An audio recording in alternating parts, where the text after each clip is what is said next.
పని అవసరతను బట్టి చేయటమే అక్కడ ఇచ్చినటువంటి రిఫరెన్స్.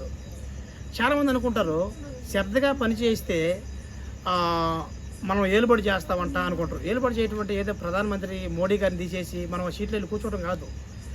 ఏలుబడి చేయటం అంటే 10 మందికి పని ఇయటం, 10 మంది మీద పెత్తనం చెలాయియటం, 10 మందికి ఆహారాన్ని పెట్టే విధంగా ఉండటం, 10 మందికి ఆదర్శనంగా నిలవటం. అదే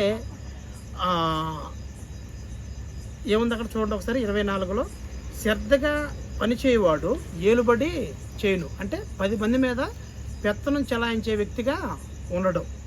రైట్. ఇప్పుడు శ్రద్ధగా పనిచేసేటువంటి వారి గురించి చెప్పాను కదా. మరి శ్రద్ధగా పని చేయకపోతే రిఫరెన్స్ కూడా దాని కిందనే ఉంది. ఈ వీడియోలో ఒకవేళ మీరు చూడలేకపోతే కనుక నెక్స్ట్ వీడియోలో దాన్ని పోస్ట్ చేయడం జరిగింది. ఖచ్చితంగా వెళ్ళి చూడమని ప్రభుత్వం